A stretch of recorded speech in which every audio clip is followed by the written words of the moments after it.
آج کا دور آپ کو پتہ ہے، میڈیا، اخبارات اور ریڈیو کا دور ہے۔ اگر آپ سے کہا جائے کہ کسی ایک واقعے سے متعلق، کیونکہ آپ اس کے بارے میں ایک کلیئر سٹینڈ رکھتے ہیں، تو اگر کسی واقعے کے متعلق آپ سے یہ پوچھا جائے کہ آپ اس کو فلاں واقعہ یہ ہوا آپ نے سنا، اور آپ سے پوچھا جائے کہ آپ فلاں شخص کو قاتل گرداننے کے لیے تیار ہیں، جبکہ یہ واقعہ کربلا 1400 سال پہلے ہوئی ہے، تاریخ بھی غلط ملت ہے، مکس ہے، سچ ہے، جھوٹ ہے، اس کے باوجود آپ کوئی کلیئر کٹ سٹینڈ اور حتمی رائے لے سکتے ہیں کہ فلاں شخص مجرم تھا؟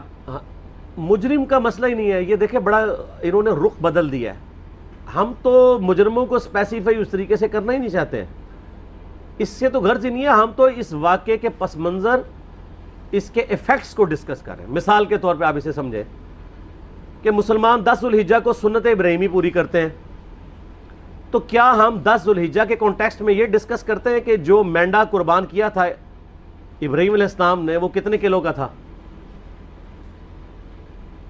یا اس کے سینگ کتنے تھے، ان کا کلر کیا تھا، یا جب انہوں نے ذبح کیا تھا تو اس کے کتنے حصے کیے تھے، کتنی بوٹیاں بنائی تھیں، اس کو بھون کے کھایا تھا یا سٹیم روسٹ کیا تھا، یہ ڈسکس کرتے ہیں۔ یہ انٹرسٹ کی چیزیں ضرور، اصل چیز ہم اس تھیم کو فالو کرتے ہیں کہ ابراہیم علیہ السلام نے اللہ کے لیے قربانی دی۔ واقعہ کربلا اس سے ریلیٹڈ نہیں ہے کہ جی ان کے اوپر پانی بند ہو گیا، ان کے اوپر ظلم ہوا، کتنے بندے شہید ہوئے، یہ سیکنڈری چیز ہے۔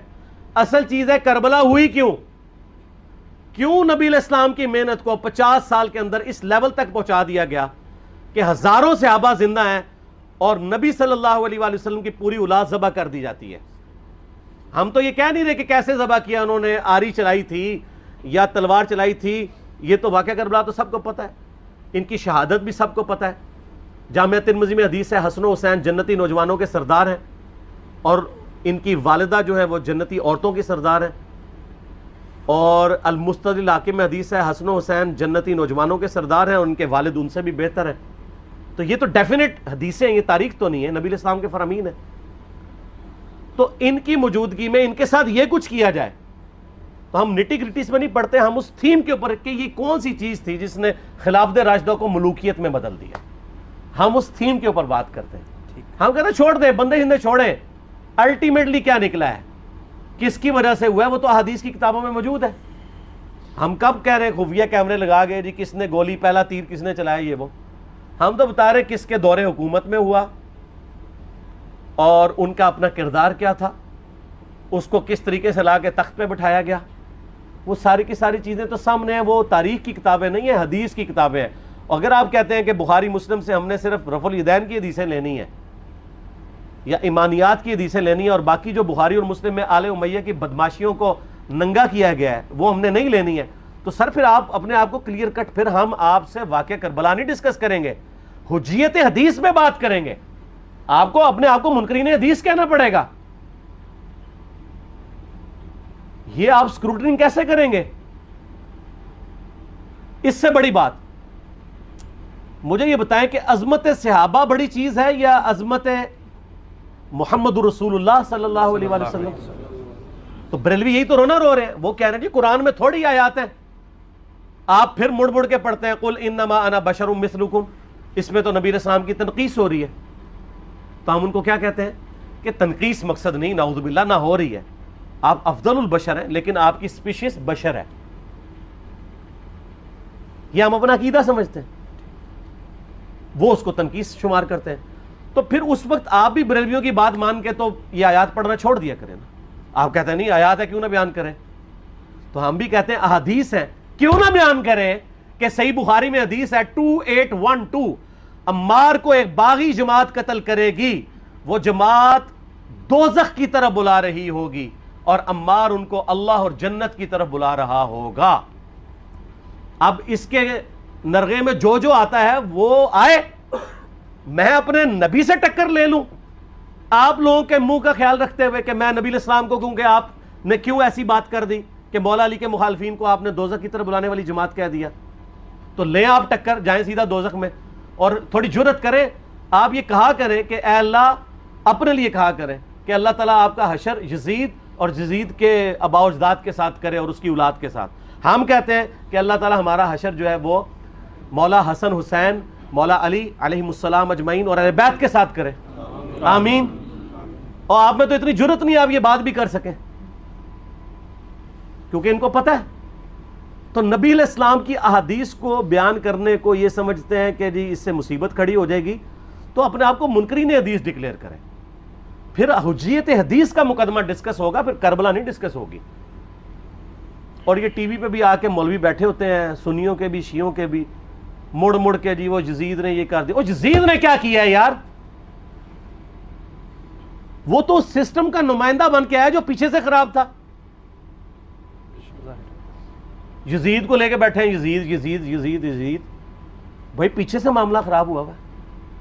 اگر نہیں یقین آتا تو یہ بخاری مسلم کی میں نے آلموسٹ 200 سے زیادہ احادیث مین اسٹریم کی کتابوں سے اکثر بخاری مسلم سے جمع کیے، پڑھیں۔ اور سر میں نے تو ان کو چیلنج دیا ہے، یہ حدیثیں پڑھ کے نا اپنے ممبروں سے صرف ان حدیثوں کی تشریح اپنی پبلک کے سامنے کر دیں، نہیں کر سکتے تو وہ لعنت کے مستحق تو ہو رہے ہیں نا، حق چھپا کے، اور قیامت دن کے منہ پہ لگام ڈالیے۔ اور پھر مڑ مڑ کے کہتے ہیں نہیں جی وہ کچھ چیزیں خاص ہوتی ہیں، وہ عوام الناس کے سامنے نہیں کرنی چاہیے، وہ صحابہ کرام بھی بعض اوقات ایسی باتیں پبلکلی نہیں کرتے تھے۔ میں نے اس کے اوپر بڑا ایک میرا کلپ ہے یوٹیوب پہ، مولا علی سے متعلق 5 جھوٹ، تو میں نے کافی ساری چیزیں اس میں ڈسکس کی ہیں۔ لیکن میں یہ کہتا ہوں کہ اللہ کے بندو، جو چیزیں نبی علیہ السلام نے منع کی ہیں بیان کرنے سے، وہ تو ہم ڈسکس کر بھی نہیں رہے۔ میں نے آج تک آپ کو منافقین کے نام بتائے؟ آپ نے حذیفہ ابن یمان کو بتائے تھے نا آپ صلی اللہ علیہ وآلہ وسلم نے، صحیح بخاری میں آتا ہے، تو میں نے آپ کو بتائے، آپ رازدار رسول تھے، وہ ختم ہوگی بات۔ میں نے کبھی ڈسکس کی ہے؟ اگرچہ میں نے صحیح مسلم کی حدیث 7035 نمبر ڈسکس کی ہے کہ نبی علیہ السلام نے فرمایا میرے صحابہ میں 12 منافق ہیں، وہ کبھی بھی جنت میں داخل نہیں ہوں گے یہاں تک کہ سوئی کی ناکے سے اونٹ نہ گزر جائے، اور ان میں سے 8 ایسا ہے جس کی کمر پہ دوبیلا پھوڑا نکلے گا۔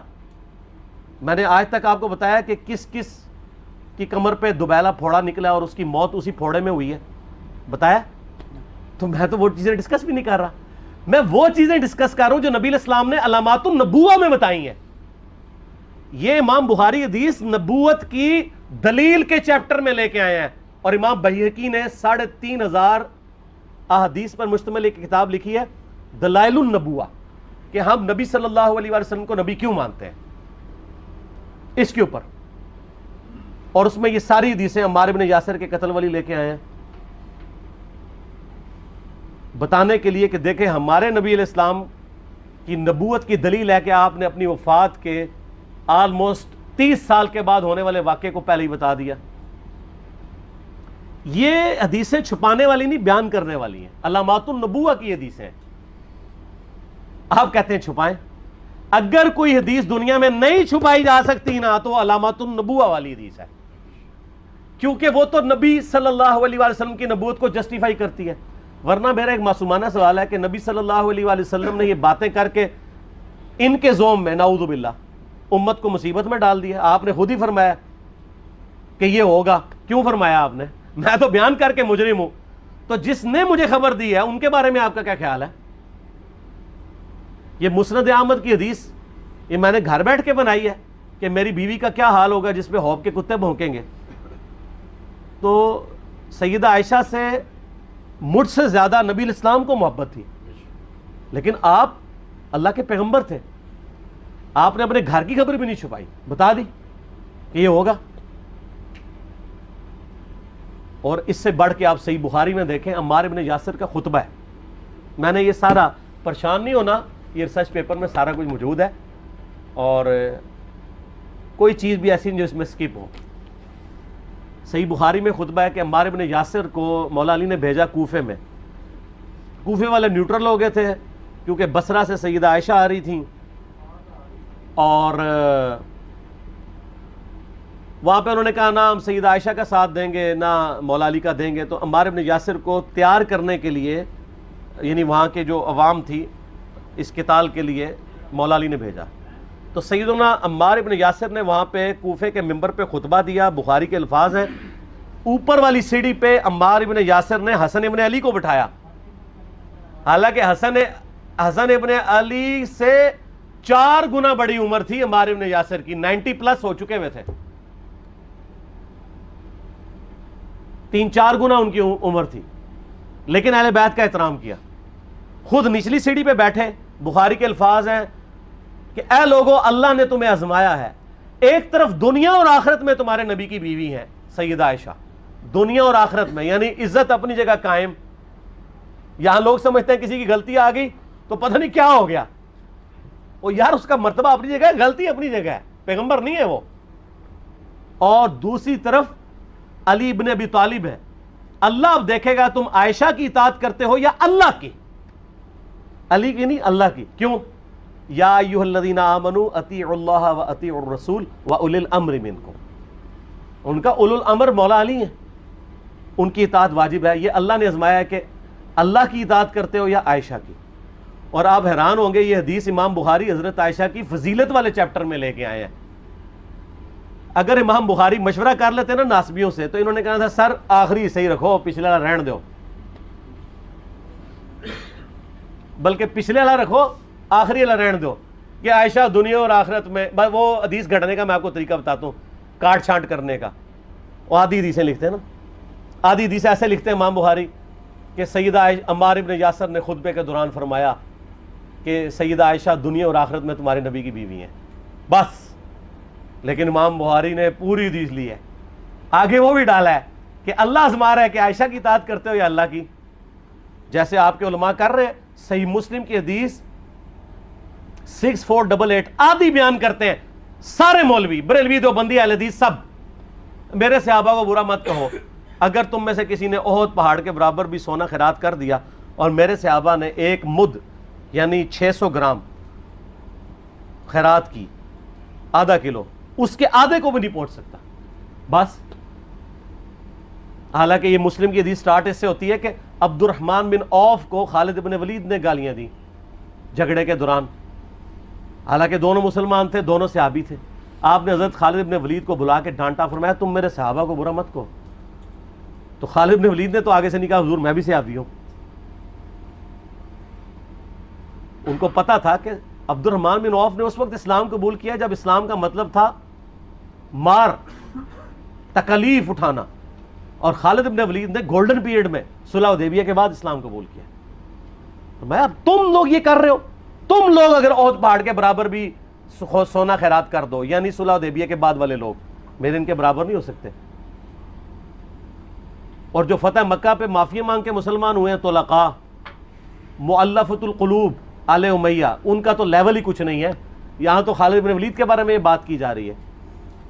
اور پھر وہ مؤلفۃ القلوب اپنے زمانے میں ممبروں پہ سب و شتم کروائیں سیدنا علی پر. تو سب سے پہلے تو ان کو کہنا چاہیے جن کے بارے میں حدیث تھی کہ تم صحابہ کو گالی مت دینا. ہم نے تو خیر کبھی دی بھی نہیں ہے. اور میں یہ آخری جملہ ان کو ایسا بولتا ہوں کہ جو ان کے دماغ تک ڈرل کر جائے گا کہ آل امیہ نے جو کچھ اپنے دور کے اندر سیدنا علی کی گستاخیاں کی ہیں نا، ہم نے تو ویسی کوئی ایک گستاخی بھی آل امیہ کے بارے میں نہیں کی ہے. میں نے آج تک آل امیہ کے اوپر بائی نیم کسی کے اوپر لعنت کی ہے؟ حالانکہ یہ مولا علی پہ کرتے رہے. یہ ہے لعنتی خود ہو گئے نا، جب مولا علی پہ لعنت کی تو لوٹ آئی. مسند ابی اعلیٰ میں صحیح سند کے ساتھ حدیث موجود ہے، مسند احمد میں بھی موجود ہے کہ سیدنا علی کو جس نے گالی دی اس نے رسول اللہ کو گالی دی صلی اللہ علیہ وسلم.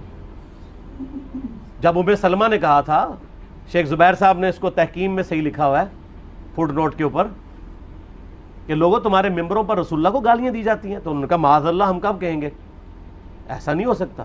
تو ام سلمہ نے کہا تم لوگ علی اور اس سے محبت کرنے والوں پہ گالی گلوچ نہیں کرتے ہو کیا؟ جبکہ میں نبی کی بیوی کہتی ہوں کہ سب سے زیادہ رسول اللہ سے محبت، سیدنا علی سے محبت نبی صلی اللہ علیہ وآلہ وسلم کرتے تھے. لہٰذا جب یہ تم کہتے ہو نا علی پر لعنت، علی سے محبت کرنے والوں پہ لعنت، تو یہ لعنت تو تم نبی علیہ السلام تک لے کے جا رہے ہو نعوذ باللہ، کیونکہ علی سے محبت کرنے والا تو پہلے نمبر پہ نبی صلی اللہ علیہ وآلہ وسلم ہے. اور پھر کہتے ہیں سب کا مطلب تنقید ہے. اور نہ، پرانیاں گلاں، پرانے بابے، پرانے بزرگ، جھوٹے ہو. صحیح مسلم کھولو 6229 غدیر خم سے اگلی حدیث، لعن اللہ ابا التراب کے الفاظ ہیں، مٹی والے ابن ابی طالب پر لعنت، یہ الفاظ موجود ہیں. سب کا ترجمہ لعنت ہی ہے، تنقید نہیں ہے. اچھا پھر میرا معصومانہ سوال ہے کہ اس کا مطلب ہے صحابہ پہ تنقید کرنا اچھا کام ہے؟ کہیں گے نہیں. تو بتاؤ یہ برا کام کون کرتا تھا؟ شیعہ کا ابا کون ہے؟ رافضیوں کا ابا کون ہے؟ آل امیہ.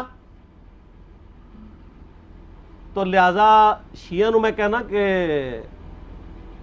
تسی شیخین کے اوپر بکواس اور تبرہ کرنے کی بجائے نا آپ لوگوں کو حقائق بتائیں کہ ٹوٹی کمند کہاں. یہ سب مجرمین آل امیہ ہے، اور یہ آل امیہ اور بنو ہاشم کی لڑائیاں نبی اسلام کی بعثت سے پہلے چل رہی تھی، صدیوں سے چل رہی تھی. وہ تو پھر اللہ نے بنو ہاشم کو نبوت کے لیے چنا تو ان کو یہ پھر جیلسی ہضم نہیں ہوئی، وہ چیز آگے چلتی رہی. خیر چھوڑ دیں، ایک تلخ ٹاپک ہے. صلاۃ بر محمد و آل محمد، اللہم صلی علی محمد و علی آل محمد. ٹھیک ہوگا.